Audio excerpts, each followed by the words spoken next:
Well, I prepared a little, speech, let's say. It would explain and give you more an idea about the situation in Syria and the whole Middle East in general. I have traveled the world to spread the cause of democracy and freedom in the Middle East, but it is a particular honor to be here in New York, a city that's a symbol across the world for its inclusivity, cosmopolitanism, and resilience. There are those who say that the Middle East is too eclectic and too diverse to house democracy. And then I look around New York, where people of different cultures, backgrounds, and religions have demonstrated that within a true democracy, anything is possible. I am a Syrian living in exile in England and speaking in the United States. Each of these countries have much in common. They are home to a diverse range of people from a wide range of religions and ethnicities. They have all promoted the cause of women, and they all contain a peace-loving majority. But only two are lucky enough to experience true democracy. For Syria, that remains a distant dream. In recent weeks, all three have been in the news. Syria's descent into all-out civil war has continued. An English soldier has been hacked to death in East London. And American citizens have lost their lives at the Boston Marathon. And we need no reminding of previous terrorist outrages here in New York City. These events may on first glance appear to be unconnected, but they are actually woven into the fabric of the same global story. That story is, of course, the spread of Islamic fundamentalism. And even the most cursory of glances around the world's political and cultural flashpoints demonstrates the significance of this underlying theme. In Turkey, police have fired tear gas at peaceful protesters, a reactionary state hitting out at its liberal people that its Prime Minister Erdogan categorized as extremists. In Libya, swaths of the country remain in a power vacuum as Islamists fight to establish strongholds with weapons originally provided by the West to bring about the downfall of the Gaddafi regime. The American ambassador was assassinated outside the consulate in Benghazi, and last week alone, a protest rally against outlaws militias in Benghazi led to a gun battle, leaving dozens dead. In Mali, French forces had to intervene to halt the Islamist extremist advances against the government. These Islamists are very well armed with weapons imported from Libya. In Russia, the state is increasingly uneasy about the threat of extremism in Chechnya and Dagestan, and keen to oppose Islamic fundamentalism elsewhere, not least because hundreds of extremists from North Caucasus region are fighting alongside the rebels inside Syria. In Saudi Arabia and Qatar, clerics continue to promote jihad against Alawite, Christians, and Jews in a society where there is no attempt to hide the ongoing persecution of women. The list goes on, but it provides a necessary context for my subject, Syria. Because it is impossible to view the Syrian situation in isolation from the events around it, locally, regionally, and globally. This is not a new phenomenon. In fact, it has seemed inevitable to me for some years already that my country was heading towards apocalypse. The term civil war is bandied around by international observers, but the truth is that this is building towards something even worse, a regional war, attracting vested sectarian and political interest from across the Arab world and beyond. The prospect is petrifying. That prospect had already inspired me long before the Arab Spring to form the Organization for Democracy and Freedom in Syria. And it is why, in hundreds of my speeches, interviews, and articles over the past 3 years, I have been explaining how the West's support for the opposition to the regime has been handled without an eye on history or the realities of the 21st century. Being proved right is no consolation for the disaster zone that Syria has become. And as I illustrate the fundamental forces driving this apocalypse forward, I can only implore you to listen, to ask questions, and to spread the word that the West's policy needs to change. And as if I prove the point, a man of the standing of General Myers, who was the former Chief of Joint Staff of the US military, gone on record to categorize this as a regional war. Meanwhile, the military conflict in Syria is attracting extremism into my country like nails to a magnet. The same was true of the West's support for the Taliban in Afghanistan in the 1980s and more recently in Libya. Before I go into more details, I should explain my own position here. My abhorrence of extremism does not make me an apologist for the regime, nor incidentally does my surname. Its tyranny and violence have been inexcusable, its modus operandi horrific, and its consequences tragic. Were there a unified democratic opposition representing the best interest of the peaceful majority within Syria, my support for them would be unequivocal. The initial protests against the regime in 2011 were not fueled by sectarianism, but by that peaceful majority. Only 30 years ago, Syria was the most liberal and bohemian country in the region. Women, including my own mother, were allowed into the army. She was a paratrooper. Syria's mosaic of ethnicities and religions lived side by side in harmony. Trade flourished, the economy boomed. Sadly, the regime blunted this progress. The prospect of true democracy vanished. But as the events of 2011 unfolded, there was an opportunity for positive change. A democratic and inclusive opposition would have rallied mass support. The world was watching, and the West was ready to lend its support. What followed was the hijacking of a democratic and progressive cause by a convergence of extremists. This began with the formation of the Syrian National Council, backed by Turkey, that was legitimized at the series of the so-called Friends of Syria conferences early last year.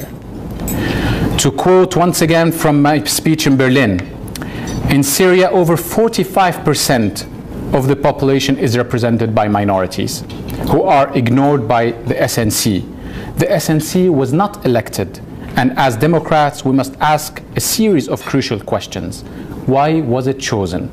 How did it come to the ascendancy? From where did it get its legitimacy? And how democratic was that process? It took Secretary of State Clinton 18 months to question its legitimacy. The SNC subsequently disbanded and morphed into the Syrian National Coalition that was formed in Qatar earlier this year. It purports to be the political arm of the Free Syrian Army, FSA, but 2/3 of its 263 founder members are members of the Muslim Brotherhood or their allies. Its previous president, Mu'azz al-Khatib, has a long and loud history of anti-Western comments and opposed the US blacklisting of the extremist al-Nusra Front, to whom I shall return. None of this news. In Berlin, I explained also how an extremist and unrepresentative opposition, backed not just by Turkey, but also by Qatar and Saudi, aims to split the Arab world down sectarian lines, inciting violence on state-sponsored television channels, such as Safa and Wisal, with clerics openly calling for jihad against the Shias and Alawites. And little has changed, except that the aim to split the Arab world is succeeding. Last week, influential Muslim cleric Sheikh Yusuf al-Qaradawi denounced the Alawite as more infidels than Christians and Jews. In his perverted ideology, when you call someone an infidel, you are effectively serving a death sentence on them. And he is not a lone voice. For a start, he is backed by the Grand Mufti of Saudi Arabia, who welcomed his statement and who a few months ago called on Muslims to burn churches in the Middle East. Last week, Al-Qaeda leader Ayman al-Zawahiri released an audio message on Islamist websites.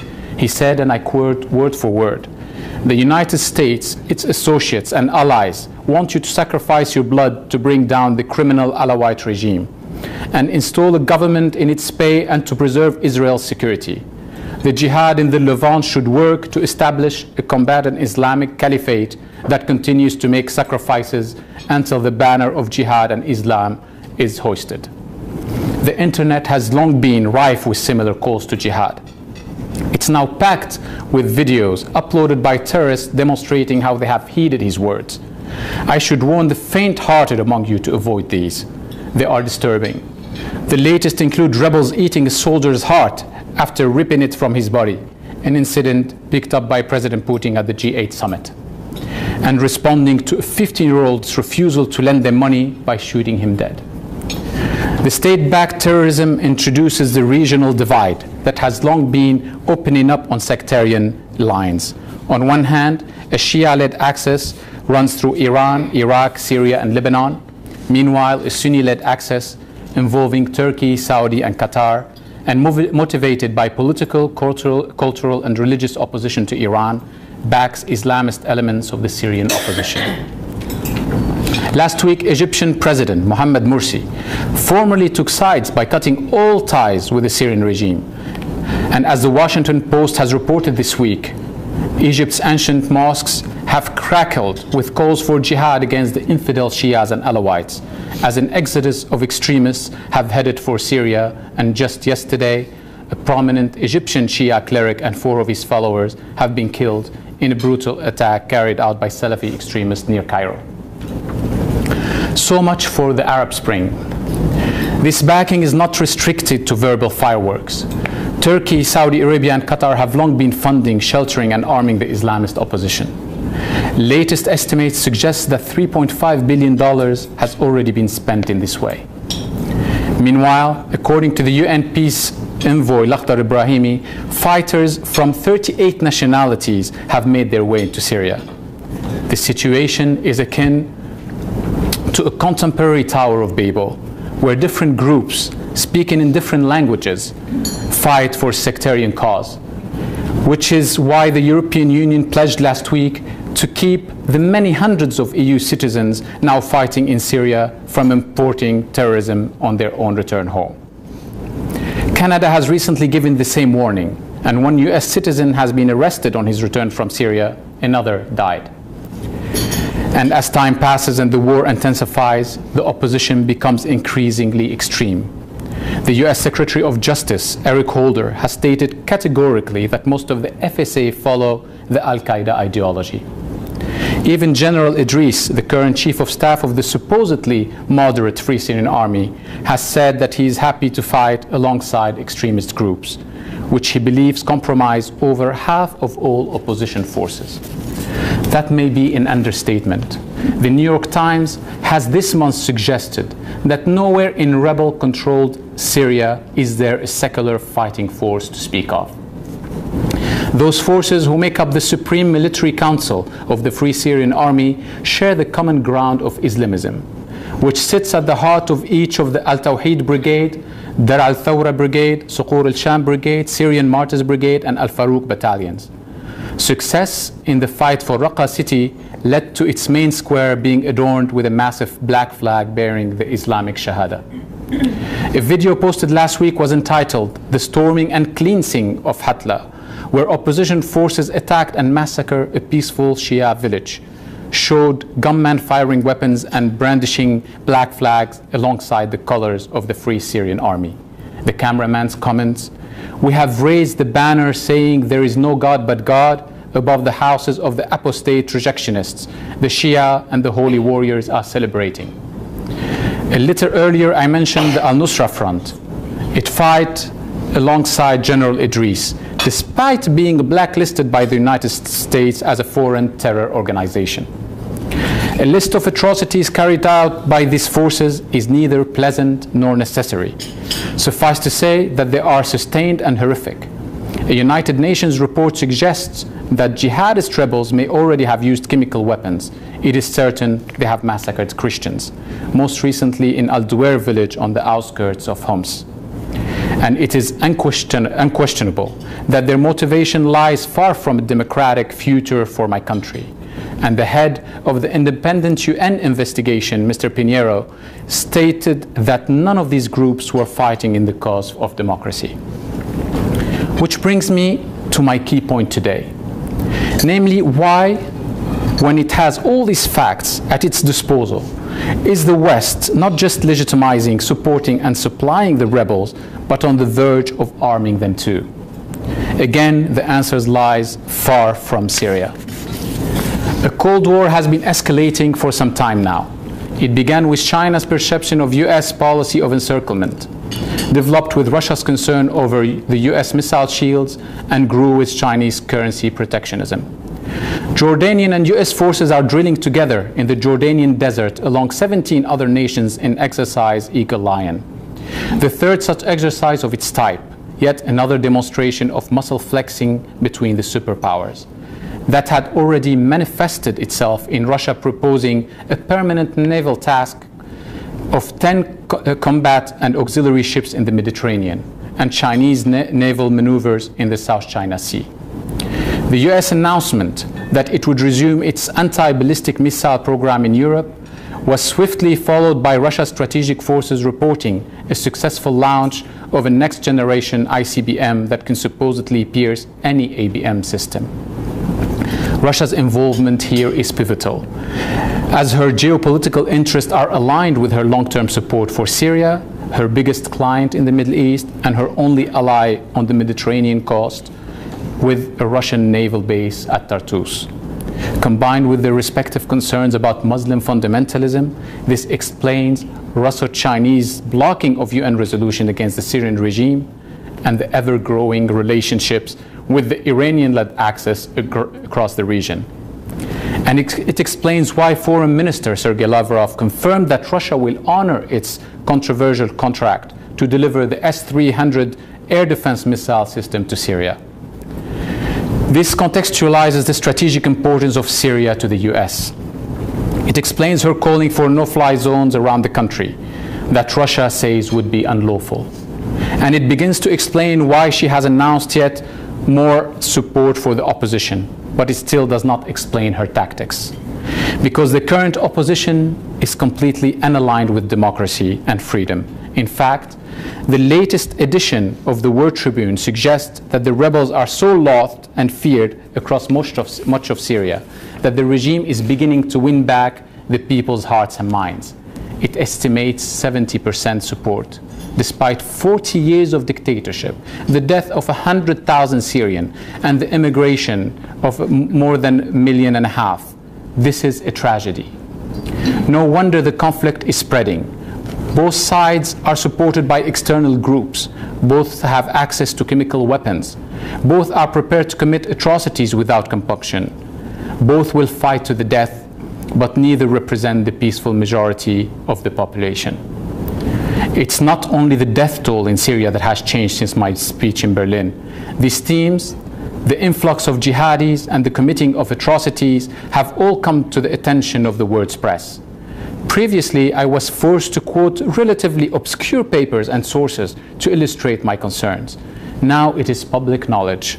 The world is aware, and dozens of informed observers have shared my views, and most recently the German foreign minister. But amazingly, the West continues to back the extremists, and in doing so it is demonstrating the worst kind of hypocrisy.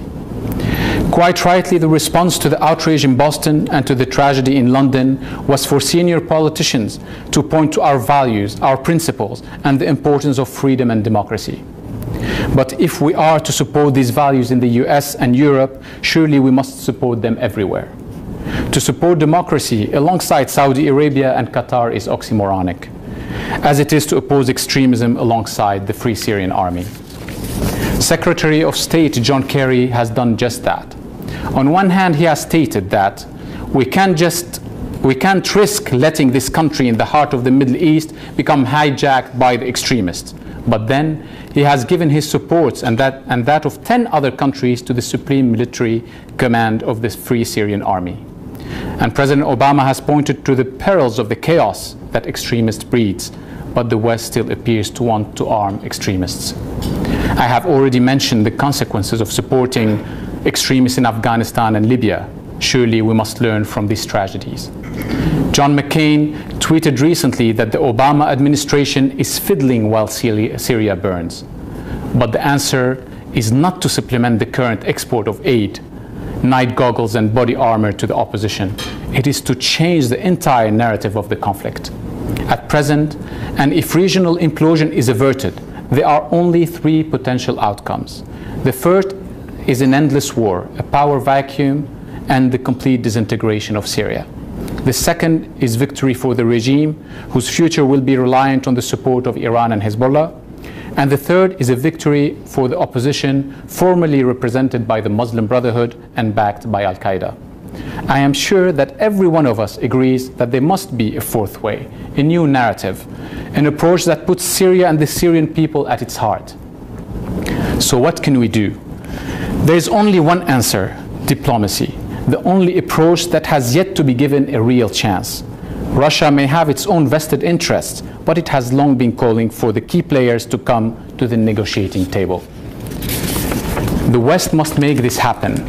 The pending Geneva Peace Summit is a step in the right direction, but only if it invites representation from every Syrian group with a genuine interest in democracy and a vested interest in the country's future, and that means everyone. Every reasonable observer of this tragedy seeks a democratic solution, which means pluralism and not just lip service to democracy. As Sergei Lavrov put it last week, we're open to talks with all Syrian opposition members, but I think a way to stop the violence won't be found in Moscow or any other foreign capital, only in direct talks between the opposition and the Syrian regime. Sadly, democracy is not on the agenda of the Arab League, which is neither democratic, neutral, nor objective. It represents the very states encouraging extremism and sectarianism in Syria. How can we trust it to carve out the road to Syrian democracy? The first aim of the conference must be to diffuse the violence, which means that Russia and the United States should agree to stop supplying any groups with money, arms, or supplies. A bipartisan group of senators in Washington agree and have just introduced legislation to block any attempts to arm the rebels, with their thinking in line with Mr. Pinheiro, who feels that to send weapons will contribute to the escalation of war crimes and gross human rights violations. This is why the international community must pressurize Qatar, Saudi, Turkey, and Jordan to stop funding, arming, training, and encouraging the conflict. Aid should only be used to supply medical aid through the Red Cross, UNICEF, and other responsible charities. It should save civilian lives rather than compromise them. Any other international aid should be put into a fund and held until a peaceful solution is found. Pouring it into a war zone can only inflame. Germany's foreign minister warned again last week that delivering weapons to Syria's rebels could result in a regional arms race. Saving that investment until afterwards will create resources to rebuild homes, businesses, and families. Earlier this week, I sat in an airport watching the headlines flash through CNN. The stories were depressingly familiar. Obama defends secret surveillance programs. Turkish Prime Minister condemns protesters. Taliban attacks building near Kabul airport. The force was White House to arm Syrian rebels. Each story was reported separately. Each involved reporters explaining different context. Each was decided as an independent incident. In fact, each is simply a shadow cast by the same cloud. That cloud is Islamic fundamentalism. Threatens to tear apart not just Syria, but much of the Middle East and beyond. The region is on a precipice. It is being torn apart of sectarian lines. In Turkey, 2 kilograms of sarin gas was found in the homes of suspected Syrian Islamism detained in the southern province of Adana and Mercia. In reaction to the atrocities here in Boston, an extremist Jordanian Muslim Salafi group stated that it was happy to see the horror in America. And as extremism spread, so does the conflict. Syrian planes have attacked targets inside Lebanon. The Jordanian military killed 1 militant and injured 2 others after clashes at the border with Syria. Rehanli, a Turkish town near the Syrian border, has witnessed the deaths of 43 civilians from twin-car bombs. Rockets launched from Syria have hit Hezbollah strongholds in Lebanon. Elsewhere in Lebanon, sectarian fighting in Tripoli has killed at least 25 people. Sectarian tensions and atrocities have swept through Iraq, where over 1,000 civilians were killed in May alone. Meanwhile, Iraqi forces have shelled Free Syrian Army positions after its prime minister predicted regional war in the event of a rebel victory. Hadi al-Amiri, Iraq's transport minister, has added that it would be impossible to sit idle while the Shiites are being attacked. Meanwhile, Israeli planes have attacked Damascus. My personal quest to avert a civil war in my country has failed. My warnings about the wrong sort of intervention leading to a regional escalation of the conflict have fallen on deaf ears. but we must not give up on the Middle East or on democracy. At some stage, this war will end. By that stage, who knows whether there'll even be a country called Syria.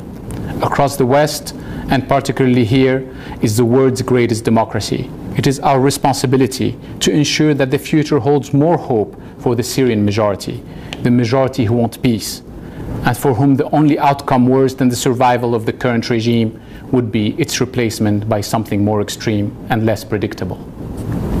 Syria has already become an enclave for extremism. Responding with military will simply turn a catastrophe into an apocalypse. We must be true to our values and clear in our objectives. The future of Syria should not be determined by clerics in Saudi, strategic interest in Istanbul or Iran, or extremist groups in the region. It must be developed for the peaceful majority of the Syrian people and by the Syrian people. I hope that when I speak on this subject a year or so from now, I will not be repeating phrases from the speech and wishing. Thank you very much for all of you. Thank you. Thank you very much for that incredibly informative presentation. Thank you. So what are the priorities of your organization? How are you going about doing what you hope to do, what your goals are? Yes, I mean, I've started my organization actually long before the Arab Spring, when our TV channel was the chairman of Arab News Network. It was the first satellite TV channel based in London. We started in 1997. In 2009, we were blocked by the Syrian regime, and this is why I started my organization, to show the regime that they would not be able to stop us. Unfortunately, at that time, I was going around British Parliament, other European parliaments, and there was nobody that could help us. I mean, I was really meeting with British parliamentarians, and most of them were not interested, or one of them even told me, democracy in the Middle East, not even in 1,000 years. You know, they were honestly, I mean, laughing about it.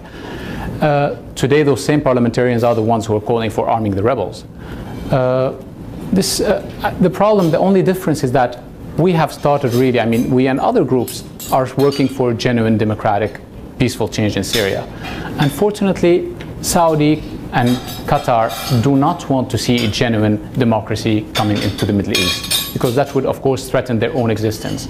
So they have decided to fund, arm, and send all these jihadists, foreigners and others to Syria. And groups who are not even, who were fighting against the regime, but who thought that it was, who are not viewed by those regimes as in Qatar and Saudi Arabia as extremist enough, they would not be funded. And this is the sad thing that's been happening.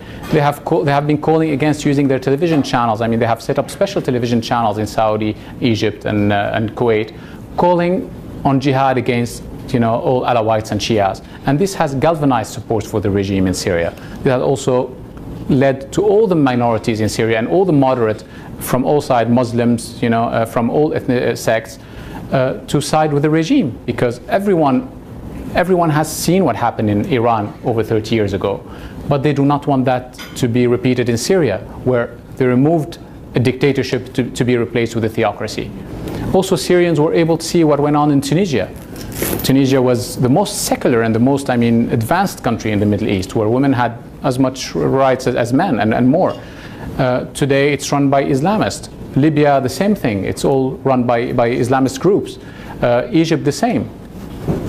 We have, you know, I mean, Syria, you have 45%, as I said, of minorities, and the rest, of course, who are moderate, you know, moderate people who do not want to wear the veil, who do not want the Al-Qaeda banners, who do not want, you know, all these Islamist values. They are paying the price. And this is what we're trying to do, is try to inform the people, try to talk to the people, seeing those same parliamentarians which was trying to campaign and, you know, to meet before the Arab Spring. But unfortunately, is that they've changed. They've changed from completely not caring about the situation to completely supporting the Islamists. They, you know, there's a middle ground. I mean, you know, sometimes tell, but don't you remember this, what I was talking about? Don't you remember that this is what I was scared of, you know, that's going to happen in Syria? Unfortunately, they don't listen. You know, before, the Foreign Office wouldn't meet me because I had, you know, they were close, they didn't want to upset the Syrian regime. And today they don't want to meet me because I have the same family name as the regime in Syria. So, you know, we can never win. But at the same time, you could see people, as I said, you know, Mu'azz al-Khatib, who was a cleric, who has very much a lot of anti-Semitic and anti-Western statements on his Facebook and other pages, and he was welcomed by Vice President Biden. He shook hands with him. He sat with him in Germany, and he's the one who asked the U.S. to review their stance on putting al-Nusra Group on their terror list. You see, the Syrian people are watching that, and they certainly do not want that to happen. They do not want a democracy that's being shaped in Qatar. If we ask, how does the Syrian opposition, how was it formed? When you hear today that, oh, there is an opposition and the poor opposition is being, you could just ask them the question, what was the process for electing this opposition? They will tell you it was, they brought them into Qatar, they put them into a room, and they said, these people are the representative of the Syrian people. Is that a democracy? Not in my understanding. I've been living, in the West since I was 9 years old. In my understanding, this is not a democratic way. And the democracy can certainly not come from Qatar. If we have to have a genuine opposition, there has to be a conference that's in one of the European countries or the United States, a country that has these values, that share these values, and that the Syrian people, the majority of Syrian people, could trust in that. And say, yes, the United States is really seeking to help us to move towards genuine democracy. But now what are you going to tell them? Qatar wants to help you, to move towards democracy, or Saudi Arabia, where a woman is not even allowed to drive? A country where a woman gets sentenced because she was raped. It's just horrible. This is certainly not what Syrian people who are very moderate and who are very open-minded, this is not the democracy that they want. Yes. Oh, is it me? Did anyone else have their hand up? It was me. Why, though, would Saudi Arabia and Qatar want to fund extremists who they would, I would assume, would not want in their own country? You see, to be very honest, this is the logical, any sensible and logical person would ask that question, but that shows you that in Saudi and Qatar they have no logic and nothing at all. Excuse me, but the question is, because by doing that, they will then have, they will then have them encroaching on their borders, and they will be even more in danger. So I'm sorry. No, it's of course, but their thinking, I'll tell you, their thinking is that they were very scared of the Arab Spring. For them to have genuine democracies coming to all these countries would mean that they will be next. If there's democracy in Syria, in Iraq, in Libya, in all these countries, of course all the media is going to turn and everyone is going to turn on Saudi and Qatar. Now whenever there's a human rights abuse in Saudi, barely we hear about it. When the Grand Mufti of Saudi Arabia called on burning, that it was duty on all Muslims to burn Christian churches, we haven't heard any officials from any Western government saying, oh, you are our allies and you're not supposed, you are our friends, how could you let your Grand Mufti, which is the highest authority, Muslim authority in that country, how could he be allowed to say something like that? You see, the problem is that they're very worried about democracy coming their way, and they prefer to deal with theocratic regimes, because when you have Islamists coming to power, such as in Egypt, you'd only have to deal with one guy, because at the end of the day, Morsi, what's the difference between Morsi and Mubarak? Actually, there's a lot, I think today, a lot of us, I'm sure a lot of you would agree that Mubarak was much better than Morsi, and a lot of people, Egyptians too, agree on that. A lot of people in Egypt are putting, they're writing on their cars and everywhere, sorry, Mubarak, we misunderstood you. Not because, of course they were against Mubarak, they were against dictatorship, but what they are seeing now is much worse. How could we have a president of a country calling, there's a protest coming on the 30th of this month, and he said, whoever will go in the streets against me is an infidel. He's calling on killing those people. How could be a president of a democratic country call on jihad against Alawites and Shias? That's supposed to be a democracy. And I add to that, it's not the first time in the Middle East where the peaceful resolution is not achieved because of the fear of the advisor of penetration of democracy. There's a big claim for many years that the Egyptians were very instrumental in not promoting peace with Israel and Palestine, so Palestine will not become a democracy and that will risk their own existence. Hillary Clinton in fact said, and that's what Arafat told us personally, why ultimately he did not sign the agreement, because he was warned by Mubarak and not to do it. Just a side note. So that logic applied even with Islam.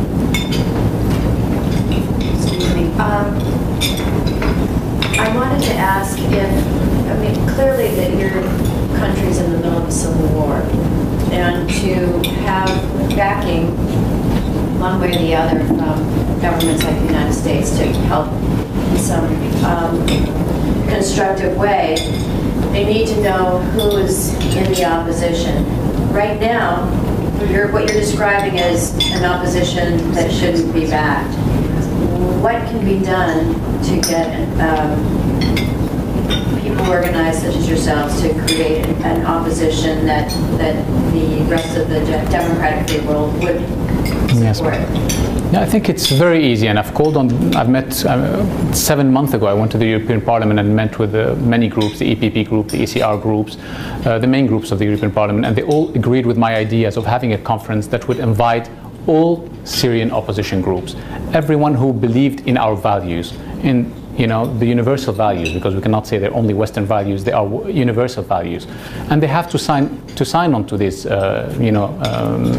before agreeing to coming to that conference, and then only we would know who are the genuine democratic groups. We cannot have people excluded. I mean, they had this conference in Qatar. They only invited the people that they wished to invite. Well, the Muslim Brotherhood in Turkey was the same. Our group was not invited, the National Coordination Committee was not invited, the Kurdish PYD people were not invited, many other groups were not invited, internal and external opposition were not invited to these conferences. And even if we were invited, I wouldn't go to Qatar, I wouldn't want the Syrian people to tell me, oh, great, you're going to import us a democracy, like the Qataris have. So, but of course it would be, the most important is to have such a conference in a country that shares these universal values, so that we could tell the majority of the Syrian people that this is what we're preparing. You have a viable alternative. You don't have to have a choice between the Syrian regime or the extremist opposition. There is a third way, and but nobody has tried it. Nobody wants it. But you don't hear that in the media. How can one correct that so that the media will do the proper fair reporting? Again, the media is, it's very sad. The media is only interested in stories, as I was saying this morning at the breakfast. A lot of media want to speak with me, and I did a lot of interviews.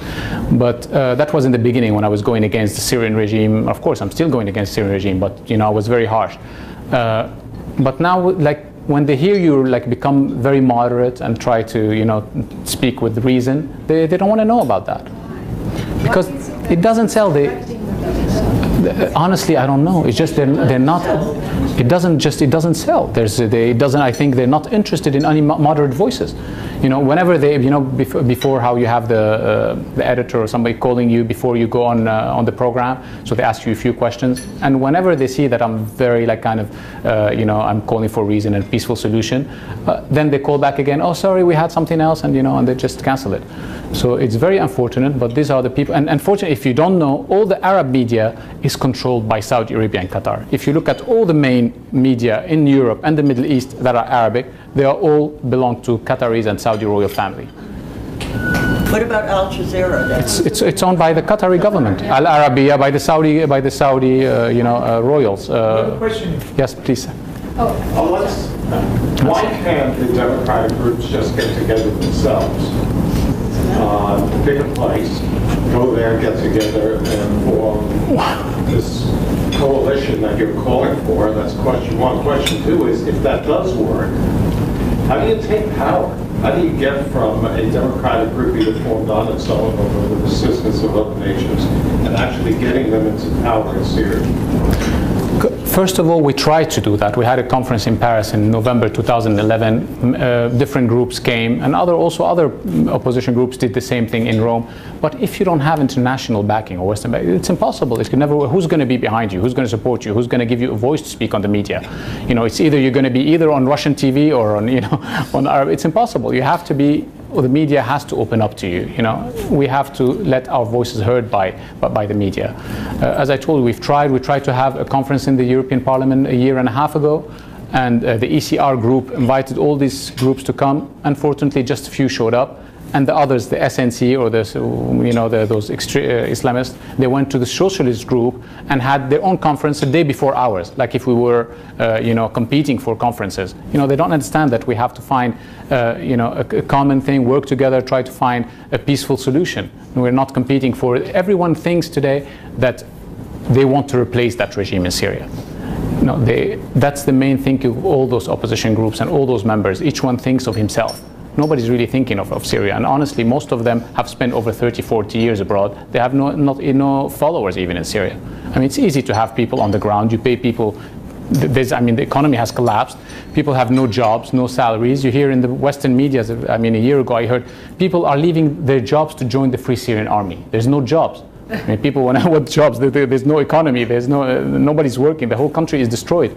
You know, people are joining Free Syrian Army or whatever brigade or Al Qaeda or whatever because they want to feed their kids. You know, when you have a family, you join any groups. You know, there's a very interesting story. I always tell people, they say, "Oh, the rise of Islamism." I say, "Yeah, of course, because you know, there's poverty in the Middle East. There's lack of education."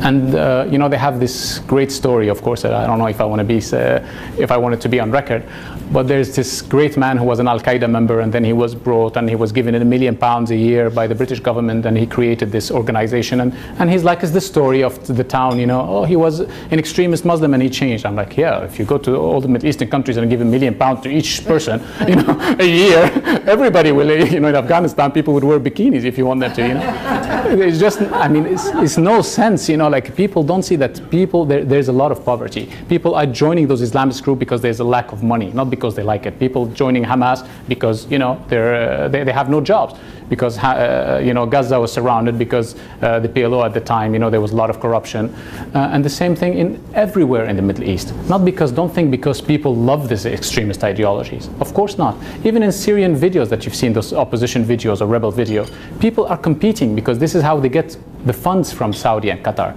It's who puts on the net the more horrific videos will get more money. So this is why it's starting. People are eating hearts. I mean, we are in. Syrians used to make fun of other countries for being like, you know, very bloodthirsty, but now it's just incredible. I'm watching our own Syrian people doing this kind of cannibalism. It's just nuts. But how does the opposition group get into power if you want? Today, I mean, it would have worked if the Syrian uprising would have stayed peaceful. The Syrian regime couldn't have continued. It's impossible. If for 3-4 months, if those, I mean, Qatar, Saudi Arabia, and those regimes wouldn't have armed those opposition groups, the Syrian regime would have certainly collapsed. But unfortunately, today we are where we are, and we have to work for a peaceful solution. A peaceful solution would have to be to work and create a national unity government with the regime. If we like it or not, this regime cannot disappear. We have had the experience in Iraq, you know, when you told we want de-Baathification, the military has to go home. And to go home, this is, you know, these are the people that are still killing and bombing everyone in Iraq today. People that lost their jobs. It's not out of any ideologies. There's 2 million Baathists in Syria. You're going to tell them go home? You have no jobs anymore? It's impossible. You know, you have 500,000 soldiers. You have all those people. What are you going to tell those people? So those people have to have a stake, and they have to have a stake in any future government. They have to, the Ba'ath Party have to be represented. All other groups have to be represented.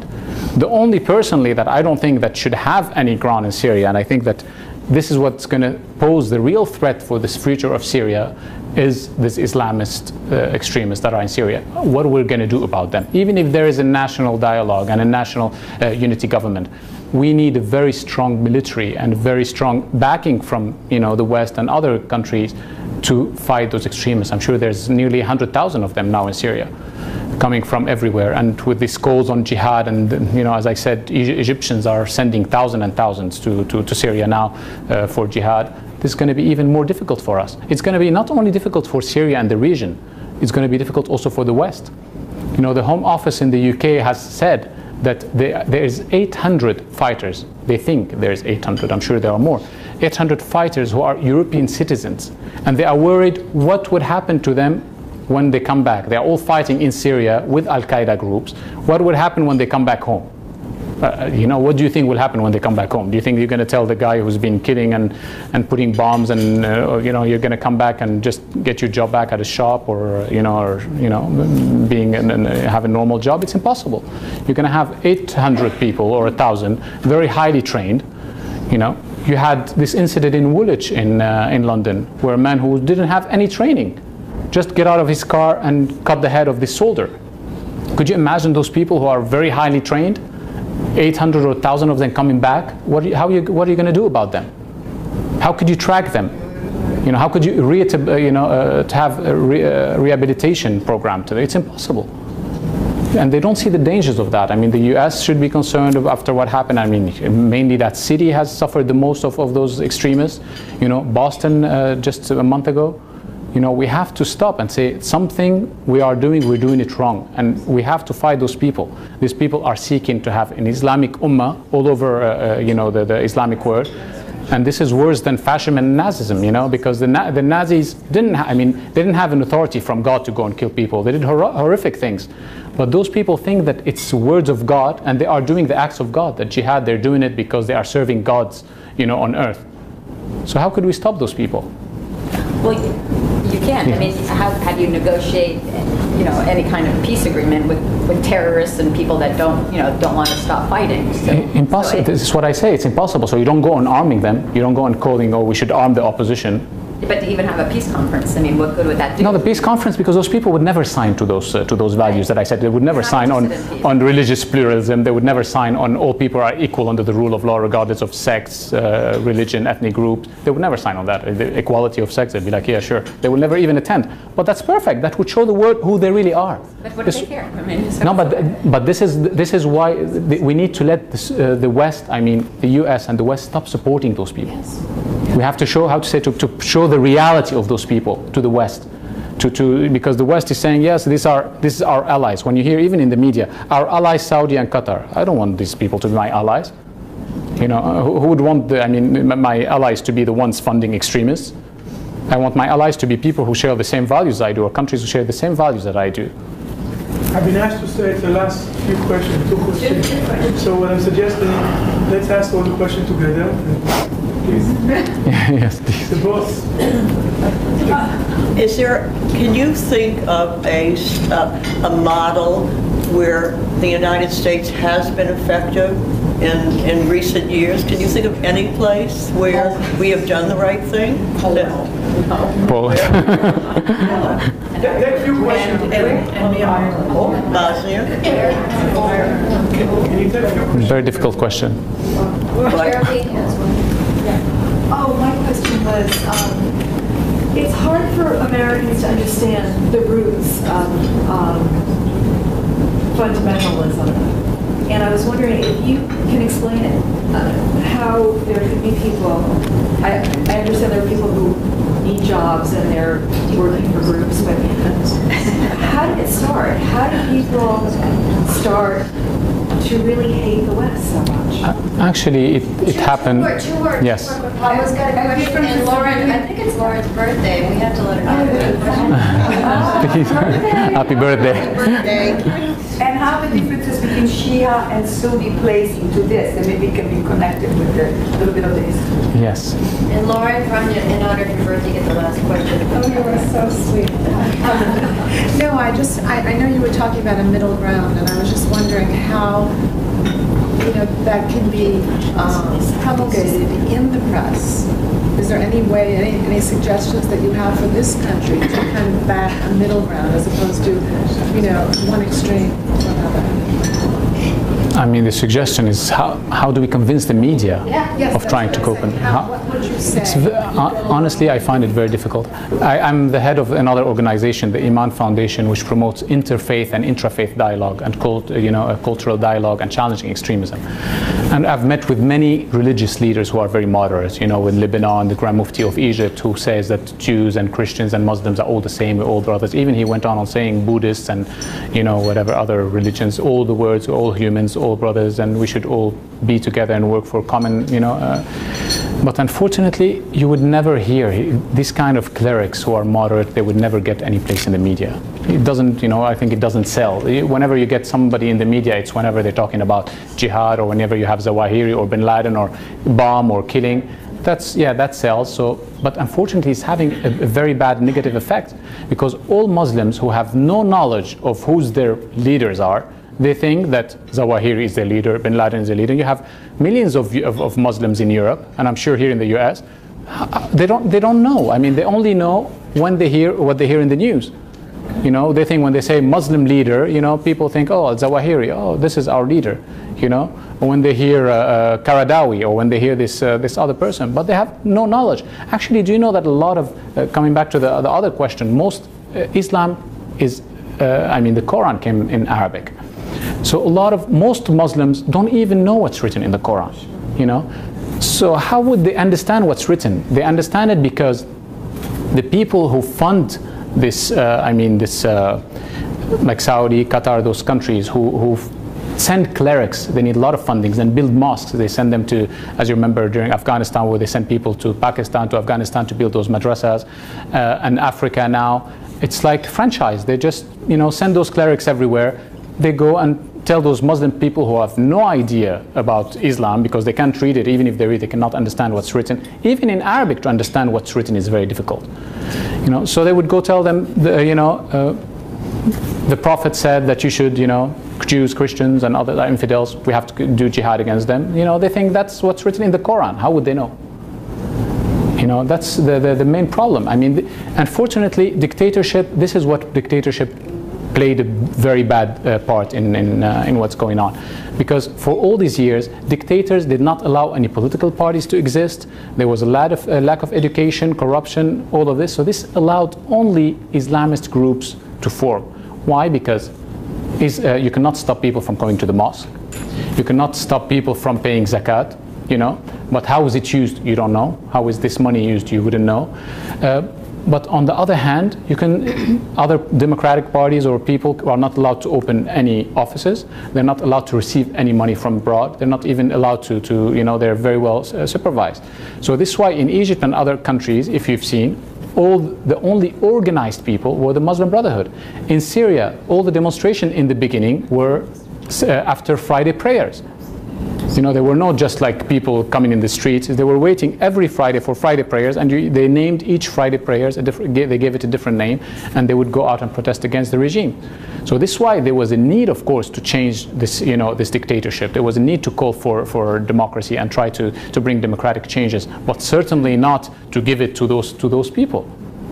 You know, and on the other hand, there is no mechanism in the West to support democratic groups. You know, those people who went on demonstrating in Egypt against Mubarak, do you know, they were the majority. The Muslim Brotherhood, for the first week, they were not even going down. They were siding with Mubarak. You know, but those people, because they're not organized, because nobody is interested in funding them, but Saudi and Qatar, as I said, only interested in funding the Islamist group. So they found themselves now, you know, just the way they are. They're just going demonstrating in the streets. Nobody's listening to them. And it's going to have very disastrous consequences. And Syria would be exactly the same. And the difference between Shias and Sunnis, of course, it plays a role, but it's just, I mean, it comes to you know, to hundreds of years ago. You know, when the Prophet passed away, some Muslim believed that it should have been, you know, his son-in-law who should have taken after him, and some Muslim believed that it should have been one of his followers, Abu Bakr and the Sahaba. You know, well, it did not happen. I mean, okay, the others, you know, they went on electing Abu Bakr. But, you know, that's why it happened. It happened hundreds of years ago. We're not going to continue on killing each other for, you know, who was supposed to be the emir at that time, or who was. Could you imagine how, I mean, backward those people are? You know, it's just not normal. You know, how could we even have dialogue with people like that? You know, who still fighting and killing each other and calling on death and jihad, just because, you know, hundreds and hundreds of years ago, someone said, oh, you know what, this guy should have been our leader. You know, I mean, people nowadays, they forget who was their leaders 4 years ago. You know, no, but that's the Middle East, you know. It's just, people are very sentimental, and they're ready for very little. I mean, you could get them, you know, motivated for very little. You know, if they had a better life or something better to do, I'm sure they wouldn't be, you know, doing this kind of, or following this kind of, you know, clerics or irresponsible clerics. But we have to, I mean, we have all together tried to do our best to bring, I mean, common sense, and let people in the West, in the United States, in Europe, everywhere, listen to what we have to say, and try to you know, show them the right path and get them to reasoning. Thank you very much. Thank you, everyone.